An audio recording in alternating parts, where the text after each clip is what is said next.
Okay, hello everybody. So let's get rid of that. Okay, there we go. That is a little slow this morning. So today's a fun book, isn't it, Denise? Which one? It's the which one? It's the House of My Mother. Yeah, I've never heard of this story. So, yes. Yeah. I never heard of this story, actually. I never knew anything about it. And I'll let you guys go first because I don't know the backstory of all of it, but like it was very intriguing. Right, so Need to know more. I know a little backstory because I have a lot of friends in the Mormon community. Okay, so this happened within the Mormon community, and the story is that this woman Ruby Franke started out doing 8 Passengers, which is a YouTube thing, and part of being Mormon, you're supposed to like deliver the word to everybody. And so a lot of the Mormon community latched onto YouTube as a way to sort of fulfill that. Okay. And it was all very, very family stuff until it got a little out of hand with her. And I'm saying a little out of hand. All right. Because in anything that, even if it's borderline cultish, okay, to jump down that rabbit hole into becoming even more so or following another cult is not that difficult. It's not that big of a jump for them. So you have somebody who is already narcissistic, I would say. I would say Ruby Franke is narcissistic. Mm-hmm. She got a following, and then she joined up with another narcissist, and it just snowballed. Mm-hmm. Okay, that's one way to put it. That's just in a nutshell. Okay, so the book is from the oldest daughter perspective. All right, and because I read the book, I was curious, and I watched. I think it was either Netflix or Hulu who did a documentary on it. And let me tell you something. After reading the book, the documentary was sugarcoated. Mm-hmm. Very much so. Okay. The fact that this girl forgave her brother and her father is probably more not in my wheelhouse. Okay. Correct. All right.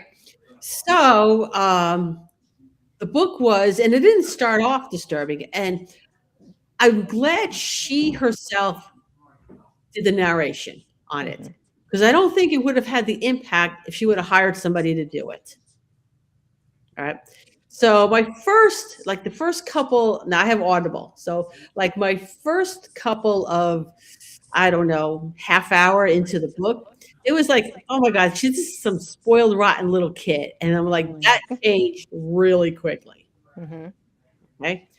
So it's a really disturbing look at a family that was basically held hostage by their mother and broadcast to the world. So now, wasn't there something about, is Disney or someone doing another documentary or something coming out with it? Is there something? There's another documentary in the world. And honestly, if Disney is doing it, I don't have much hope for it to being as disturbing as it should be. And I don't know. It's pretty disturbing. Yeah. The Hulu one is pretty disturbing. So you found it disturbing. Gotcha. I found it that after I read the book and watched it, I think there was a lot that was left out. Okay, I agree, but I saw the documentary first. Okay. I came to the story of the Franke family. I don't have a ton of Mormon friends, actually. So, and I'm not a huge true crime buff, but I am a huge cults person. And so I was listening to a podcast called Cults to Consciousness, and she was talking about, that's how I found out about a lot of cults. They were talking about the Ruby Franke and what is her name? Jody, whatever, Hildebrand. That's it. Jody Hildebrand. So I found out about this documentary from them. So then I went and watched the documentary. And of course, that opened up a whole rabbit hole of who this family is and the 8 passengers. And I mean, it was crazy. So I watched the documentary first and I was deeply disturbed.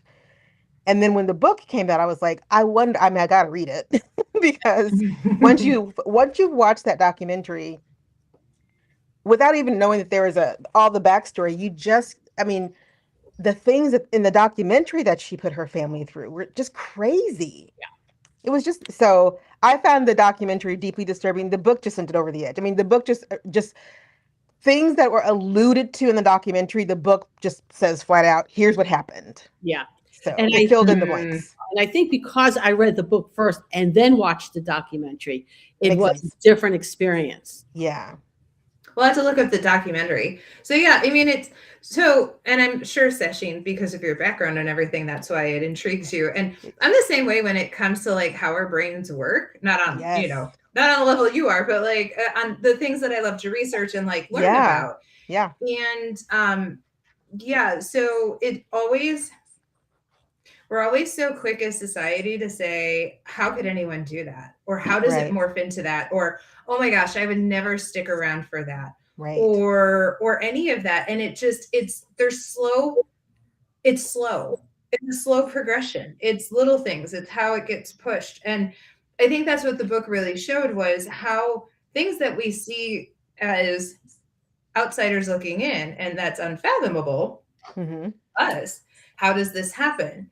And I think she's told the story on her journey in the story, because like I said, I haven't seen the documentary at all, and I'd be very intrigued, because even though she went into detail, I mean, she's leaving out a ton. Like you can tell in there that she either doesn't want to bring it up or whatever, like the details. There's not as detailed as she can be. You can most certainly tell there's a lot more details and a lot more underneath all of it. But it happens slowly. Right? Like, or it takes a child to say, like how Mary, you thought that she was spoiled in the beginning, like, oh, she's just spoiled. Yeah. And then here, she probably brought these things up. So, and no one listened because she was just being a spoiled child. Yes. And so, yeah, I like reading stuff like this because it shows the progression of how things can happen where you don't even realize it. And I was also really shocked. I'll even do a little fast forward. Her staying with the guy for so long, that she was trapped in that relationship. I think I was more appalled. Not necessarily, I understand what the mom did in that whole backstory, but I think I was more appalled that she felt that she had to stay in this relationship that wasn't even a relationship. That was just an extension of her mother. Like, it's just an extension. Yeah, and I think, again, reading that disturbed me a lot too, because she had no support system at all. Anything that could have been a support system, and the support system she tried to acknowledge and tried to help her, just turned the back on her. So and I'm not even talking about her father. I'm talking about the Mormon church, who she went to for help with this, and they just poo-pooed her.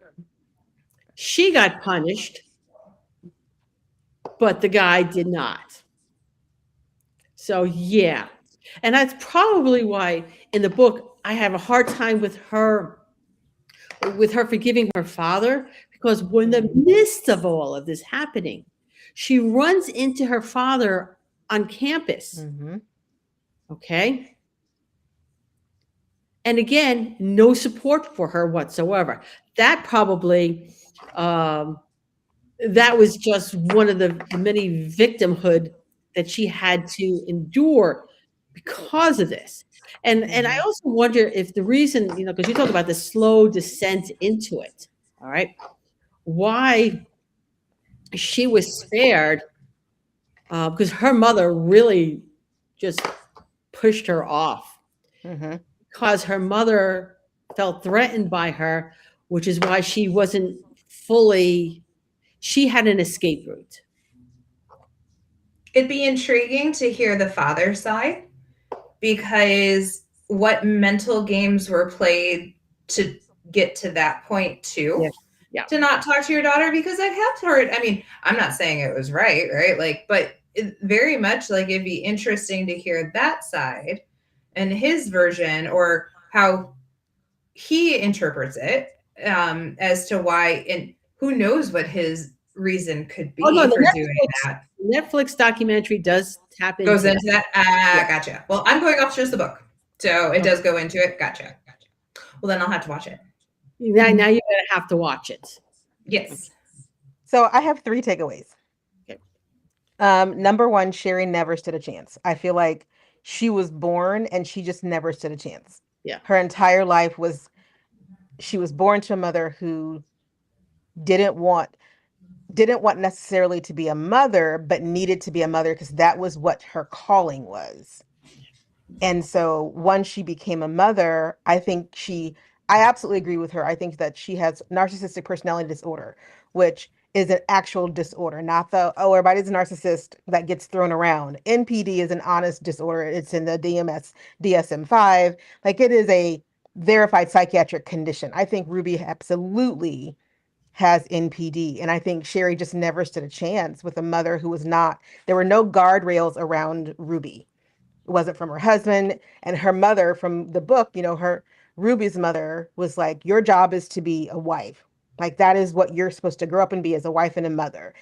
And the best at it. Like, that is who you are, that is what you are. So Shari gets born to this mother who doesn't even know anything except being a mom, which is why they kept popping out kids, right? Like, this is what I'm supposed to do. But how do you parent? Because Ruby wasn't parented. She was taught how to be a mother. That was her job. So that, to me, that explained why she didn't have any guardrails against Dennis, right? Because she was conditioned from the moment she was born to be someone's slave. Like, her whole life was in service to the people, the adults, the elders, the church. So the fact that old dude took advantage of her, I was like, of course he did. I mean, of course he did.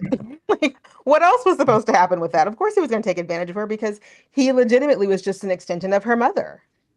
So that was my first takeaway, was that Shari just didn't stand a chance. And I'm glad she got out and was able to see in hindsight what her life was. But man, that girl she was born in it, and it just kept going and going. The second thing is, she glossed over a lot of the abuse. And so, as Denise alluded to, I imagine there's a lot she left out. If you watch the documentaries, there was a lot of abuse, and Shari does not go into detail in the book about because just from the documentaries, there was some pretty horrific abuse.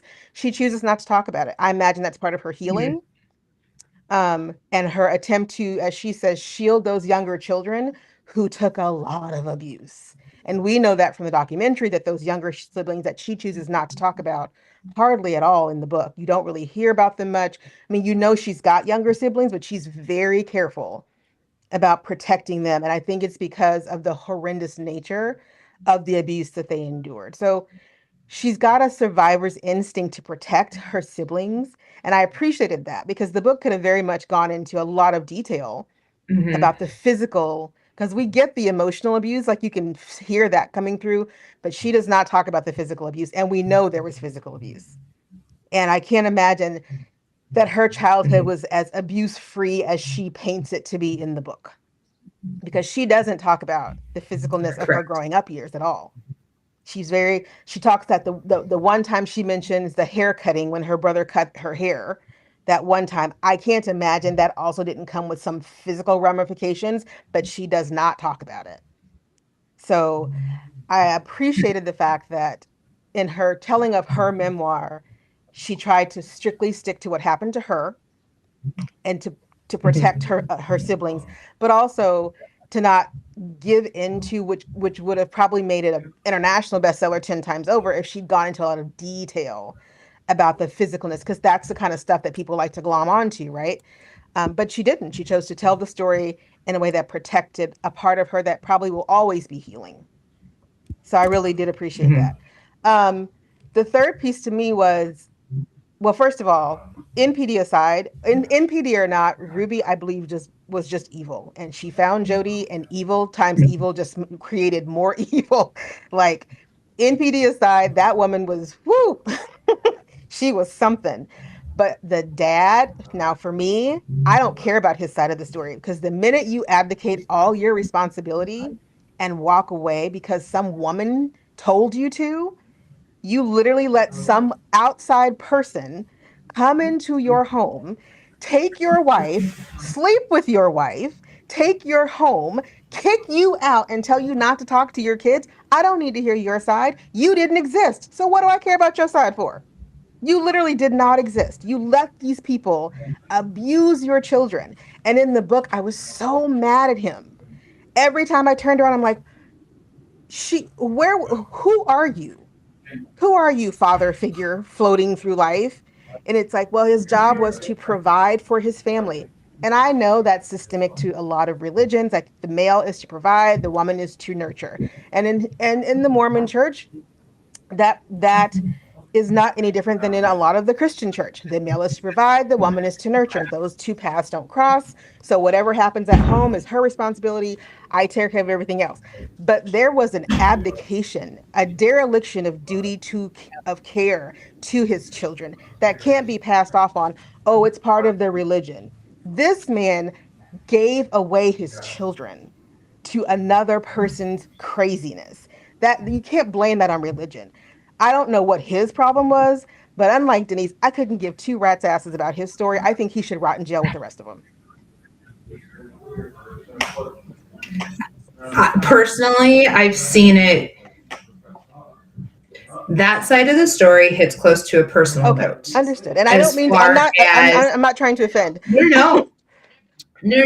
So because here's where it's always intrigued me. It has nothing to do with me personally. It has to do with my family, but not with me. It has to do with my stepson and his mother and all that other stuff.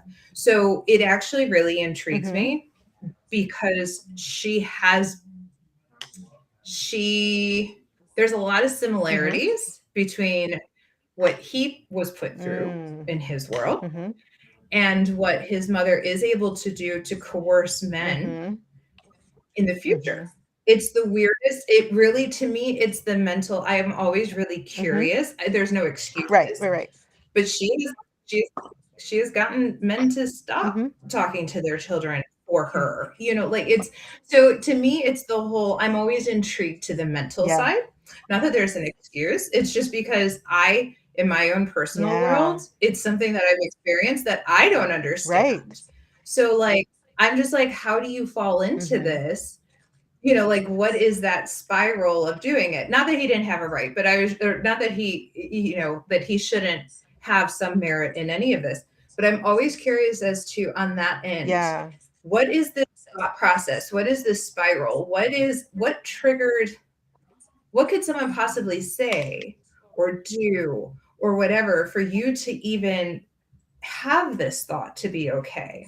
So in my personal world, it's always just something that intrigued me was that end of it was like, where is your is there rational thinking? Is there something else going on? Is there, what was said for you to be okay with this? And not that they would even know either. Yeah, especially because based on the book and what Shari talks about their meeting in college and how Ruby was the perfect, like he wanted her.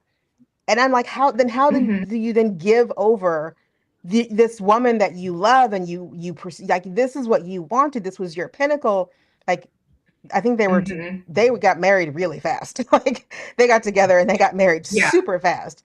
But then how do you give all that away? Like literally you just went, okay, I'm just gonna go sit on my thumbs and wait for you to call me and tell me it's okay to be your husband again. What? I just get intrigued at the thought process. And I think that's what this book shows, that there's so many different facets to life in general. I think that's what I really like about it, is that if someone who hasn't experienced a lot or sees stuff in the TV that doesn't sort of make sense, like reading someone's story, like the actual, their sort of side of it, really puts it into, and I've been doing a lot of, not soul searching, but I've been doing a lot of this, like helping out with the APL. I know this is like a little off subject, but like helping out with the APL and seeing just different ways people live, or getting cultured, or getting to different countries and being able to see, just the differences. So something to this extent, seeing even something that could happen in your backyard, how does that, like I said, I have a weird personal, I don't understand it. I would just love for someone to explain, how did you get into this? Not that you get a free pass, and I don't know how the heck you can either look at her for being kudos to you for learning how to forgive somebody to that extent, or I don't know how the heck you did. But I don't, not that it's any excuse. It's just intriguing. No, I don't think it's I can see forgiving her brother because they're kind of in the same boat. They never stood a chance. Like those two older kids, just they never stood a chance. They just didn't have anybody who cared enough to rescue them. Except the one woman at the end, that family that I'm going to forget that family's name, that where she went to that helped her get her car stuff back from her mom. Like that family was the only family who finally were like, listen, like we're going to protect you. We're going to protect you. I don't know if Chad ever had anybody. I don't think Chad had anybody. Yeah. I think because, in fact, the family that did eventually help Shari was one of her old teachers from school. Yes. Yeah. That's right. Well, I'm also wondering, but he also learned how to play a game. The survivors learn how, like, not the survivors, but the people who survive in that scenario, know how to play the game. And I mean, also goes to show you that he has something mentally to be able to, not whatever that is, whether it was from, his mom or learned or innate, but like when someone who can play that game or sort of sees it and can play both sides, they navigate that world. That's their survival. Right, their survival. They learn how to navigate and that stuff. So, they usually do better. Well, better. Yeah. Survive in that. But she had the courage to stand up to it, which was nice. You don't always see that. No. But I think she got that courage from spending time going to college really helped. Getting away from home, getting out of the house helped her way more than it did. Yeah, just way more. It was an interesting read. I don't love memoirs because sometimes I can find them a bit tedious, but this one was really interesting. And just because I saw the documentary first, I was like, gosh, the things that you didn't talk about are volumes right now. And that's so the fact that you covered all of this, and I know based on these two documentaries that you didn't cover so much, that those kids, man alive, I can't imagine what their life must feel like. Gosh, because there are 3 more siblings after her and Chad, I think, right? They're the 2 little ones they found out in the desert. The 2 sisters. Oh no, there are 4. The 2 sisters. Total of 6. So 6. Okay, so yeah, there are 4 more. Gosh. Crazy. Anyway, it was interesting read though. I definitely recommend it. I don't need to read it ever again. Yeah. But it was it was a very good read. Yeah, it's one of those books, that reading it once is enough. Yeah. And depending on the documentary, like I honestly don't think Disney doing this as a documentary is going to do it the justice it really needs. Is it Disney? It could have been Hulu and Hulu's on Disney. Oh yeah, same. It could have been a whole thing. Like I'm just see the one that already exists. Yeah. That makes sense because they're owned by the same company. Yep. Yeah, I saw the one on Netflix and the one on Disney. It's all in there. Yeah. Okay. All right. So that said, definitely thumbs up. Glad we read it. Yes. Would not read it a second. Not read it again. We got a book club coming up in June, in which the book I chose is one I am rereading because I enjoyed it, and I am still enjoying it the second time. Yes. So anyway, will be the next one for May is not actually till the end of the month. Right. So 24th. The 24th, and the topic is going to be something useful. So a book, each of us. Have that. I'm almost finished with mine. I'm reading 2 things at once. I could do an Audible book and a hard copy at the same time, but doing that's difficult. So anyway, we'll see everybody at the end. Sorry. Oh, hey, one more thing before we go. I am repurposing Pegrimer Town Hall as book club, as a group. So that'll be starting in July. That'll be the changeover will occur then. So if you're not in the group, join the group. If you're already in there, pay attention because it'll go so for book club and I think other book club type things. Okay. I like it. All right. Excellent. See everybody.